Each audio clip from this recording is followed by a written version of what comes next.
This time, I understood things with a clarity that was both terrifying and liberating. When Clara called to say she wouldn't be home for the holidays, a wave of profound relief washed over me. Instead of waiting for her as I had in my past life, I packed a small bag and took the bus back to my home village by myself. When she arranged for Leo to rent the apartment next to ours, a move that had once filled me with a quiet, simmering resentment, I simply found a new place to live on the other side of town. And when she announced her decision to take a permanent position at the local military school, cementing her future in our small town, I quietly filled out an application to a technical university in the sprawling metropolis of City A. My previous life had been a long, drawn-out lesson in suffering. It was a life so filled with quiet desperation that even our own children eventually advised me to grant their mother a divorce so that she and the man she truly loved could finally be together. Even in death, now holding the crisp acceptance letter from the university in my hands, the paper felt heavier than a lifetime of regret. A lump formed in my throat, and I had to fight back tears of gratitude. No one knew that I had been given a second chance, reborn into this younger, healthier body. At the very last moment, I had changed my college preference, a small act of rebellion that would rewrite my entire future. Even my high school teacher had been taken aback by my choice. He had called me into his office, his brow furrowed with genuine concern. "Ethan, isn't your fiancée, Clara, staying here to teach at the school? City A is a long way to go for college. Can she wait for you for 4 years?"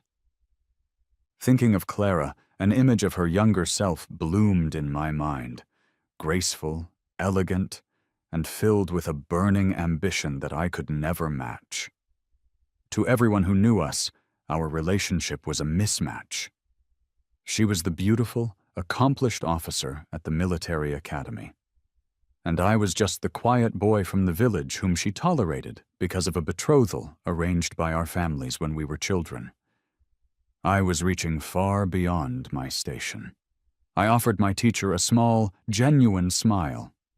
"Sir, times have changed. It's all about freedom of choice in love now. An arranged betrothal is an outdated relic from a feudal past. I don't think it's for us." My teacher, perhaps surprised by this sudden display of self-awareness, simply nodded and patted my shoulder, his eyes filled with a newfound admiration. Leaving the school that day, I blended into the throng of students heading home, a sense of quiet joy settling in my chest. In my past life, I never went to college. Within a few short days of graduation, Clara and I were married. Children followed soon after, and my own education became a forgotten dream. While I remained at home, my world shrinking with each passing year, Clara joined the military and began her rapid ascent. We became inhabitants of two different worlds that rarely intersected. She rose through the ranks, and wherever her career took her, Leo and her daughter Maya were sure to follow. I was left behind, a permanent fixture in our small corner of the world, responsible for caring for our aging elders and raising our children. I watched my own son grow up, slowly drifting away from me and gravitating towards Clara and her world. Years later, when he married Leo's daughter, I only found out after the ceremony had already taken place. An old friend, thinking he was sharing happy news, showed me a photograph.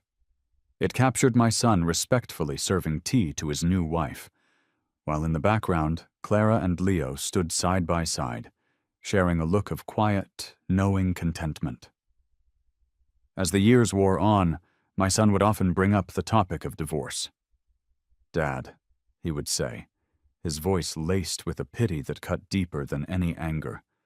"Mom has suffered her whole life. If it wasn't for you, she would have been with Maya's father a long time ago. You two just don't belong together. Why can't you just let her go?" Even my daughter-in-law, a woman I had never met, refused to see me. But how could I let go? I was unwilling to simply walk away after all I had endured. I wasn't willing to forget the years I spent caring for my paralyzed in-laws while she was out building her career and her other life. I wasn't willing to erase the memory of carrying our sick child for miles in the dead of night, my feet bare and bleeding, to find a doctor while she was playing the piano with another man and tutoring his child. I wasn't willing to accept that after I had sacrificed every personal dream for the sake of our family, they could all unanimously agree that we didn't match. Everyone asked me why I wouldn't let go, but my refusal was the only thing I had left. The relentless hard work of my youth had worn me down, aging me far beyond my years. In the bitterest corners of my heart, I wanted them to suffer with my presence even in death. After I was gone, I didn't care if they ended up together. My end finally came after another one of my son's long, pleading arguments for me to grant the divorce. He spoke for what felt like hours, his frustration mounting with my continued silence. When he finally left, slamming the door in anger, he didn't realize it hadn't fully latched. A sharp, crushing pain exploded in my chest and my heart began to seize. I called out his name, my voice a strangled whisper, but he was already gone, his footsteps fading down the hall without a single backward glance. In that final, agonizing moment, regret was the only thing I felt. Why had I raised him? Why had I wasted my entire existence for his sake? But then, miraculously, I was reborn, sent back to this moment before the wedding, before the slow erosion of my soul. Everything could still be different. Back at the small house provided by Clara's work, a modest 2-bedroom unit, I carefully tucked the acceptance letter away and began to prepare dinner. In the living room, I found a red pen and circled the date I was scheduled to leave for college on the wall calendar. I stared at the circle for a long moment, a dreamy sense of anticipation filling me. Soon, very soon, I would be free. Just as I was finishing cooking, Clara returned. As expected, Leo and his young daughter, Maya, were with her. "Ethan, sorry to bother you again," Leo said with a practiced ease. He was a handsome man, with fair skin and striking features, and the tan coat he wore gave him an air of sophistication. His daughter was already comfortable in our home. Seeing that I had cooked, she cheered and immediately started setting the table and serving the food, placing a bowl at every seat except for mine. When I emerged from the kitchen, the three of them were sitting at the table, heads bowed as if saying grace, looking for all the world like a perfect, happy family. The illusion shattered as soon as they tasted the food. "Dad, it's so salty!" Maya exclaimed, spitting her mouthful back into her bowl. I leaned against the kitchen door frame, watching impassively as Clara, not suspecting a thing, served soup to them. Her own grimace confirmed that it, too, was far too salty. Leo left with a pained expression, muttering, "I guess he isn't very welcoming. I won't come again." Clara saw them to the door and returned with a deep frown etched on her face. I ignored her displeasure and began preparing a fresh batch of dishes. "Did you do that on purpose?" she asked, her voice tight with confusion. Before I could answer, she explained, "His wife asked me to look after them before she passed away. Your cooking is usually great, and the kid loves it." Seeing my continued silence, she sighed. "If you're really that unhappy about it, I won't invite them over anymore." The next day, as soon as she left for work, I packed a bag. It was time for a trip to my home village. Although our betrothal was arranged, our families had exchanged traditional tokens and birth charts to formalize it. To truly dissolve the engagement, we needed witnesses from the community to prevent any future disputes. As I was packing, my eyes fell on a pile of hand-woven items I had secretly been working on for the past year. Cushion covers and placemats I had intended for our future home. After a moment of consideration, I packed them all into a large bag. I took the weavings, along with a new pair of shoes I had bought, to a small pawn shop on the corner. The work of an entire year sold for $30. It wasn't much, but with the high cost of food and living at the university, Every dollar would count. When I returned home, I took the red pen and drew a large X over that day's date on the calendar. 20 more days. In 20 days, I could leave this place and begin a new life. Clara came home late that evening. The dinner I had prepared was untouched. "I ate at the school," she explained casually, but the faint, elegant scent of white tea perfume clinging to her told me she had eaten with Leo and his daughter. She had done it so she wouldn't have to eat at home and make me feel uncomfortable. I quietly cleared the uneaten dishes and went back to my room. It was crammed with my high school textbooks and exam papers, with many more spilling out into the living room. I bundled up the books from my room, planning to clear out the rest when Clara was gone the next day. Since I was leaving for good, it didn't feel right to leave any of my things behind. While I was cleaning, there was a soft knock on my door. I knew it was Clara. She was always polite and would never enter my room without permission. "What is it?" I asked, not wanting her to see the bags I was packing. There was a pause from the other side of the door. "I'm writing the marriage proposal," she said. "Can we set the date for the 9th of next month?" That was the exact day we had gotten married in my past life.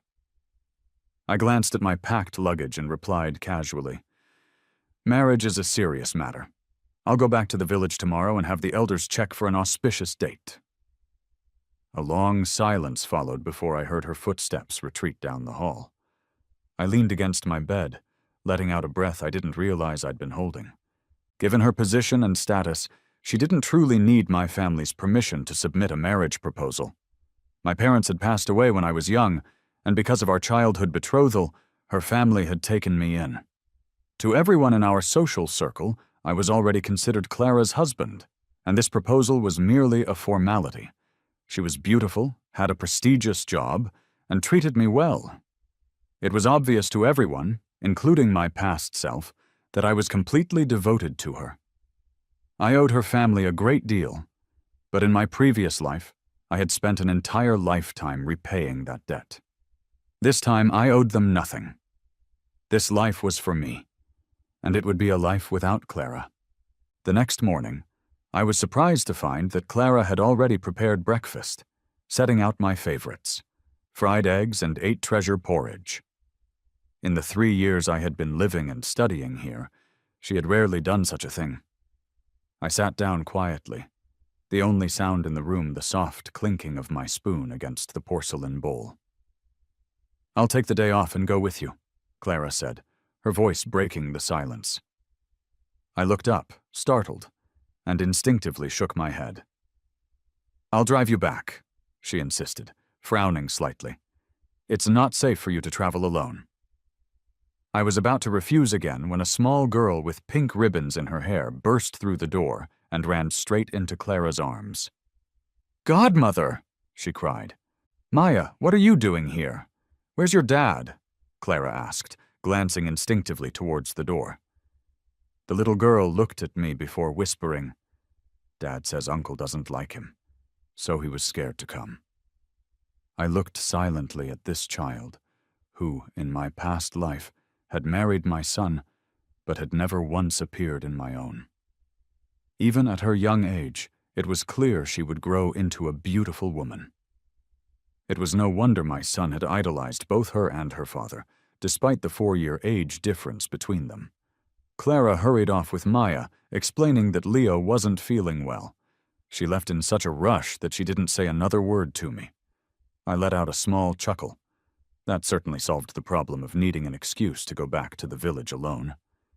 I picked up the red pen and crossed off another day on the calendar. 19 more days.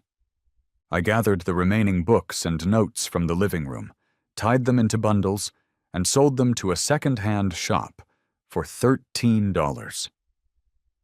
With the money in my pocket, I left for my village. The sole purpose of this trip was to officially end my betrothal to Clara. Her family had always treated me kindly, but convincing them to agree wasn't as difficult as I had feared. I simply explained that Clara's future was bright, and that she was destined for great things, and that we were no longer a suitable match for each other. The village courtyard felt quiet and somber.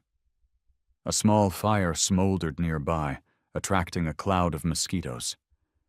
I sat pressing tobacco leaves under a wooden board, finely slicing them with a sharp knife, while my uncle and aunt sat silently on the threshold of their home.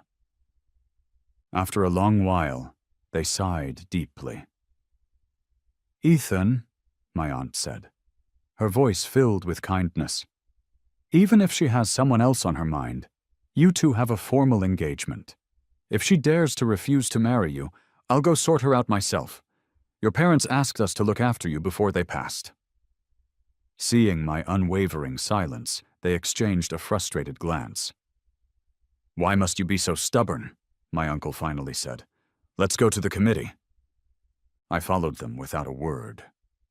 At the village committee office, they provided us with a formal letter of dissolution, and in front of the village elders, we exchanged our engagement tokens, officially nullifying the betrothal. I felt a profound sigh of relief escape me. Supporting my aging aunt and uncle as we walked back home, I knew they were only acting out of love and concern. Clara was considered a great catch, and even they couldn't comprehend why I was so insistent on breaking things off. I couldn't bring myself to tell them the truth, to explain the lifetime of misery that awaited me down that path, a path that ended with me utterly alone. With the engagement successfully canceled, my elders assured me that I would always be their son. I didn't mention my plans to attend college in City A, but I stayed with them for 2 weeks. When it was time for me to leave, they walked me to the edge of the village, urging me to always consider their home as my own, and to visit often. As I bought my bus ticket back in town, I discovered that they had secretly slipped $200 into my pocket. Tears streamed down my face, hot and uncontrollable. Back at the house, I methodically drew 15 large red X's on the calendar. Only 4 days left. I was about to take my luggage to my room when I heard the front door open. Clara had just returned from work, and she had Leo and Maya with her. "You're back," she said, sounding surprised to see me. Leo just gave me a curt nod before walking past me and entering my room. I frowned as he casually shut my bedroom door, leaving my belongings scattered in the living room. I looked at Clara, who paused as if just remembering something. "Oh, Leo's place had a leak from the rain a couple of days ago, so he's staying here for a bit. I saw you weren't here and you don't have much stuff, so I let him use your room temporarily." "So you just cleared out my room and let someone else use it without even asking me?" I asked, my voice flat. She paused, and seeing I wasn't going to react further, she added, "Oh, and I moved your things into my room. You can stay with me for now." She opened her bedroom door as she spoke. "By the way, where are all your books? Why is there so little left?" I looked at the small bundle she had placed on her bedside table and pursed my lips. It didn't matter. The house was hers, and what she did with it was no longer my concern. "The exams are over, so the books are useless now. I sold them," I explained tonelessly. Clara frowned. "Even after exams, you might need them someday. Why would you sell them?" I pressed my lips together and said nothing. Sensing my mood, she changed the subject. "So, what did my parents say about the wedding date?" she asked, taking the bundle of my belongings from my hands. After a deliberate pause, I said, "Someone checked the dates, and it's not an auspicious time. We'll have to talk about it later." This was the excuse my uncle and aunt had agreed I should use to delay things. I planned to explain everything in a letter before I left. Clara seemed to accept this without suspicion, muttering something about picking new dates before she walked out again, mentioning she would make dinner and that I should rest. As she left, I noticed the marriage report lying on her desk, the space for the date conspicuously blank. Before I could even think about dinner, I heard voices from outside. A deep male voice, a playful female one, and a child's happy giggles. I sat back down on the bed, staying here, in her house, sharing a room with her after having broken off our engagement, felt deeply improper. But with only 4 days left, finding a rental was pointless. I decided I would sleep on the living room floor. I had planned to go to bed early after the long day of travel, but Leo was full of energy, doing a workout in the living room, while Maya ran in and out of Clara's room as if it were a playground. I used the excuse of needing to fetch water to escape, grabbing a wash basin and heading outside. Once out in the cool night air, I took a deep breath. "Hey, Ethan, you're back? Weren't you visiting your in-laws?" Mrs. Davis, my next-door neighbor, called out as she joined me on the path to the community well, also carrying a basin. "Yeah, I was visiting for a few days. Just got back today," I replied. Mrs. Davis's husband was an accountant at the local mine, and they lived comfortably. She was a kind woman who often brought over a bowl of dumplings or other treats when they made them. We had always gotten along well. She hesitated, glancing back towards my house before pulling me aside near the well. "How can you be so naive?" she said, poking my forehead gently. "Clara is a good girl, but bringing noisy people like that into your home, she's a real catch, you know. Bringing the likes of Leo home? Have you lost your mind?" From her lengthy, whispered rant, I learned that Clara had told everyone it was my idea to have Leo and his daughter stay with us, claiming I felt sorry for them after they had suffered some unnamed disaster. I had to laugh internally. Clara just wanted me to absorb any social backlash. But since I was leaving in a few days, I didn't want any unnecessary drama. I just smiled and didn't say much. As I headed back, Mrs. Davis kept urging me to get rid of such troublesome people, and even offered her help if I needed it. When I got back inside, the living room was empty. I grabbed my clothes and headed for the bathroom, where I immediately noticed unfamiliar male toiletries lining the shelf. My own soap and towel had been tossed into a bucket in the corner next to the trash can, replaced by 2 new towels and expensive-looking shampoos. "Excuse me, bro, Maya needs the bathroom," a voice said from behind me. I felt a deliberate shove, and my head slammed against the doorframe. Leo tried to push past me. "Please let me through, you're in my way," he insisted. His voice was soft, but his smug, dismissive attitude was unmistakable. This time I didn't move. "Apologize," I said calmly. Leo was startled, clearly not expecting me to stand up to him. But his daughter was clever.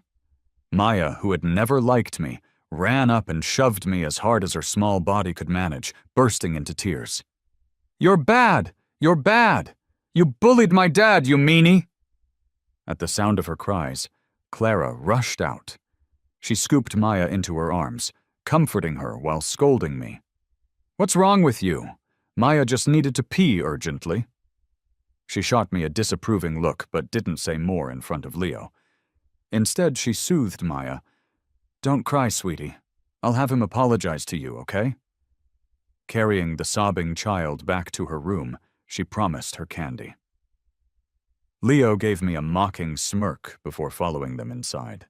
As the child's heart-wrenching cries began to fade, I put on a stoic face, finished my shower, and packed my things into the wash basin. By the time I returned to the bedroom, Leo and Maya had left. A box of colorful candies sat on the bedside table, clearly for the little girl. Clara paused her tidying when she saw me sit down on the bed. I looked at her and knew she was about to speak. She would probably tell me to be more understanding towards children, to not hold a grudge. She might even suggest I apologize. I calmly sat down, took a clean piece of paper from the desk, dabbed at the bleeding scrape on my forehead, and handed it to her without a word. The bright red stain on the white paper was stark and undeniable. Whatever lecture Clara had been preparing died in her throat.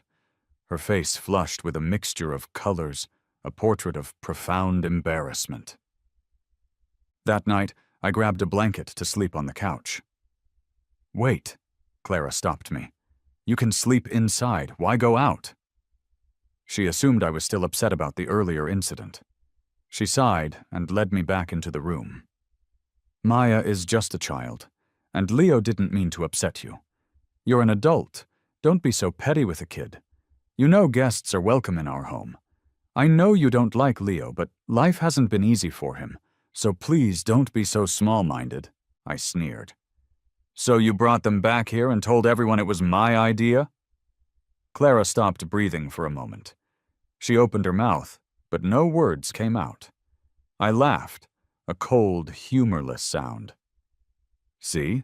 No matter how righteous you try to sound, you can't even deceive yourself.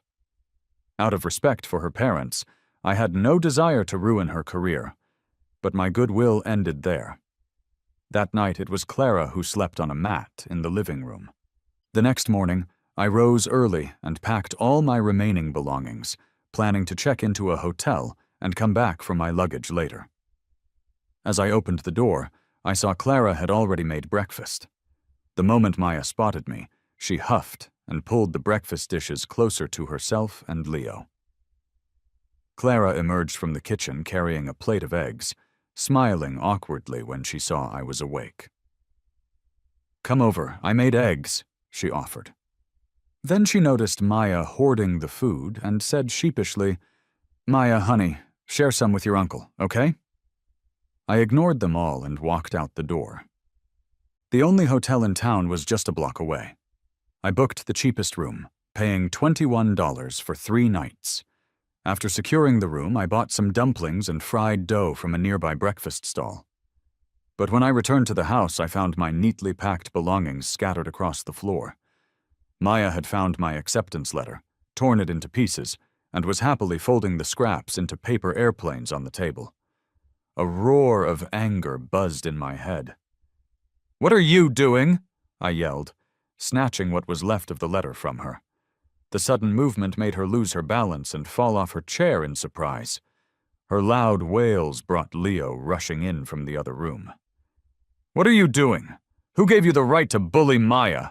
he shouted, giving me a hard shove before tenderly picking up his daughter. I was shaking with rage, carefully unfolding the tattered pieces of the letter. "Me, bully her? Did you even see what she did? Who let you touch my things? Get out of here!" Leo stood up, holding Maya, and glared at me coldly. "You're not married to Clara yet. You don't get to call the shots here." He started for the door, but paused to turn back. "And even if you were married, you still wouldn't win against me." The door slammed shut behind him. Leo always showed his true hostile colors when Clara wasn't around. In my past life, I had been insecure and cowardly. He was handsome, had a good job, and was a prominent figure in the local arts ensemble. I had always felt inferior. But with this second chance, I was finally at peace with myself. Why should I compare myself to him? To Clara, Leo would always be important. But apart from Clara, didn't I have my own life to live? I could go to college, contribute to the country's development, broaden my horizons, and gain new experiences. This swamp of petty drama would only hold me back. After carefully packing everything one last time, I drew another large X on the calendar. I shouldered my bag and walked to the hotel I had booked. When I was first reborn, I had briefly entertained the idea of causing a scene at Leo's workplace. He had ruined my past life, and a fire of pure rage burned inside me. But what good would it do? As long as Clara was there to protect him, he would be fine. Even if he lost his job, she could support him. It wouldn't truly hurt him, as long as I still cared about the kindness her parents had shown me in raising me. As long as I didn't want to completely destroy Clara, Leo was safe. The truth was simple. Clara had a wandering heart. Leo had plenty of old army buddies, yet none of them took such special care of him and his daughter, acting as Maya's de facto godfather. At the hotel, I began to draft a letter to Clara. If I set aside the mess our lives became after we married, and set aside her complicated relationship with Leo, She had supported me through high school. She had fed me and occasionally helped with my homework. That was enough for me to feel I owed her an explanation. In the letter, I stated clearly that I had already called off the engagement and had been accepted to a university in another city. From this point forward, we would go our separate ways, never to cross paths again. I was halfway through the letter when there was a knock on the door. Assuming it was room service, I opened it without a second thought, only to find Clara standing outside. She looked exhausted, as if she had been running all over town. Upon seeing me, she let out a visible sigh of relief. "I finally found you. Thank God you're okay." I had assumed she had come to criticize me again. "Okay, don't be mad. Come home with me," she said, nudging her way into the room and trying to help me pack. I quickly slipped the half-written letter under a book on the desk. Her eyes, however, landed on a silver bracelet nestled among my things. Her expression changed as she picked it up. "How did you get this?" I froze, regretting that I hadn't hidden it better. "Earlier today, Maya was messing with my things, and a small bell fell off it. I was just fixing it," I improvised. "This bracelet was one of the tokens exchanged when we were betrothed as children. I had brought it back from my village." Clara was looking at me strangely. "How do you have this bracelet? Isn't it supposed to be with my mother?" I was struggling to come up with a plausible explanation when she suddenly laughed. "Oh, I get it. My mom must have asked you to bring it to me, right?" She placed the bracelet back with my things. "Just leave it with you for now. We're getting married soon anyway, so what's mine is yours. You can keep it all together." I let out a silent sigh of relief, but my hand still rested protectively on my bag. Clara frowned. "What's wrong? Are you still angry? Maya was wrong, but she's just a child. Don't make such a fuss. Do you have any idea how worried Leo was when you ran off? He went out looking for you last night and even scraped his knee. He's lying at home resting now. I don't get it. Maya is always so well-behaved, but you two seem to clash every time you're together." She was about to continue, but she stopped when she saw the calm, almost detached expression on my face. I suddenly smiled. "You know, this afternoon, your goddaughter was going through my things, and I told her to get lost. But your friend Leo told me I had no right to tell her what to do. He even said that even if I married you, I wouldn't win against him." I watched as the color drained from Clara's face. "What do you mean, my daughter? She's just my goddaughter," she stammered. I ignored her and continued. "You keep using caring for a fallen comrade's family as your excuse to get close to him. But if his deceased wife knew this is how you were caring for her husband, do you think she would rest easy in her grave?" I laughed sarcastically, laying her flimsy justifications bare. Her face contorted, and she seemed to waver on her feet.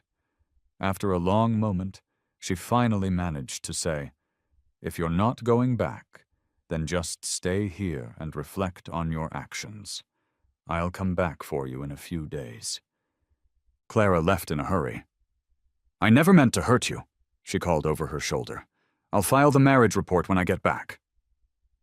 As her footsteps faded away, I quietly shut and locked the door. It was ridiculous. She acted as if filing a marriage report and marrying me was some grand favor for which I should be eternally grateful. The next day, I went to my teacher's house to pick up my train ticket. He had been worried I wouldn't get a seat, so he had bought one for me in advance. He had also contacted some old friends in City A, asking them to look after me a bit when I arrived. I had lunch with him and his wife, and in the afternoon I bought some local specialties to give to my future college roommates as gifts.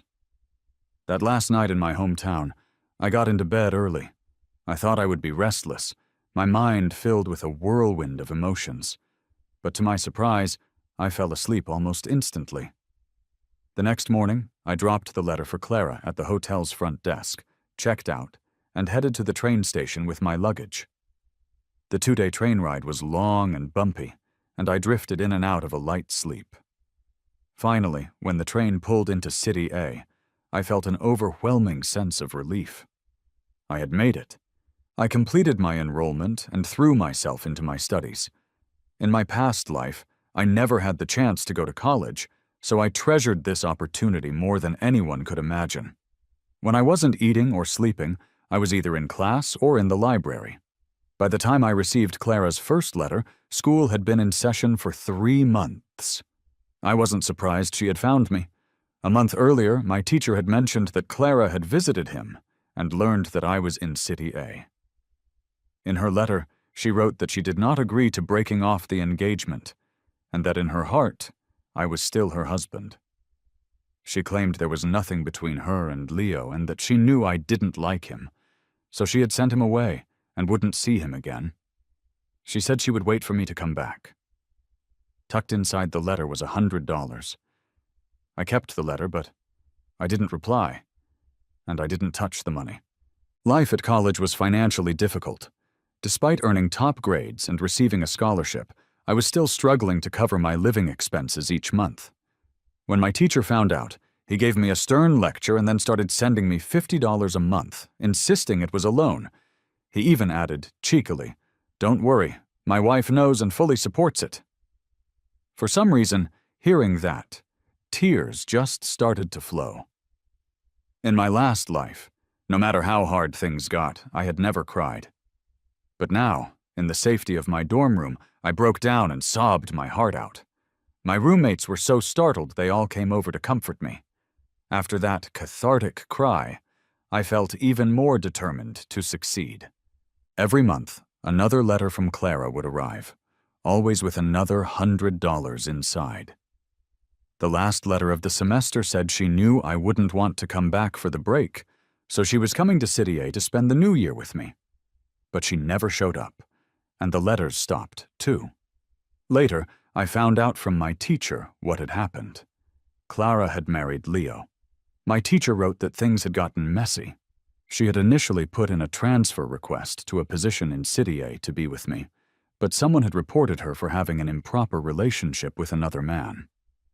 Since I had already left and couldn't be found to act as the victim, the matter was swept under the rug. Leo lost his job over the scandal, and she ended up marrying him. My teacher added at the end of his letter, "Right now I feel incredibly thankful for you, Ethan. You're lucky." I knew I was lucky. I was lucky to have been reborn, lucky to have gone back to the moment before I filled out my college applications, and lucky to have dodged the tangled mess of my past life. It was a year later when I received one last letter from Clara. It started with 2 simple words: "I'm sorry." She then admitted that it was Leo who had reported her. He knew she was applying for a transfer to be with me and had begged her to stay. When she refused, he took a desperate gamble. He won. He got to marry her. Clara wrote that it was only much later that she finally understood what the red marks on my living room calendar had meant. She had always thought they were the dates I was counting down to our wedding. I just chuckled, gathered all her letters, and burned them. As for the money she had sent, I returned every dollar to my teacher to pass along to her.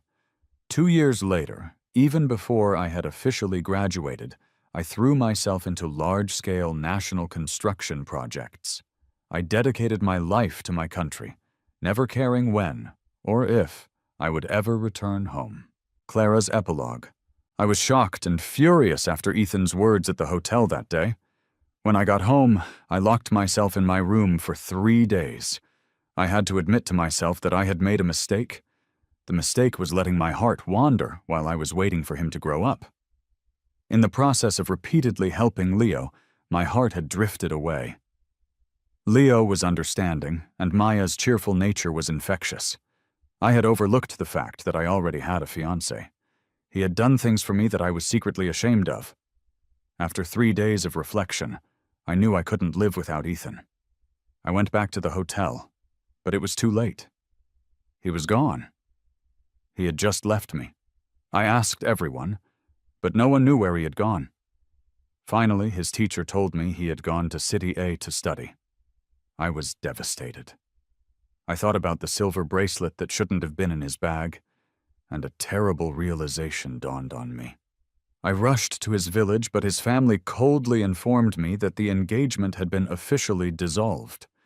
I stumbled back to the house where we had lived together for 3 years. That night I drank far too much. Leo slipped in later. He saw my transfer application on the desk and created a terrible scene. Then he lost his job. His family came to my home to cause trouble, and in the end, I felt I had no choice but to marry him. But things were never the same. Gradually, my friends began to distance themselves from me. I wrote letters to Ethan, but he never replied. It was as if he had simply vanished from my world.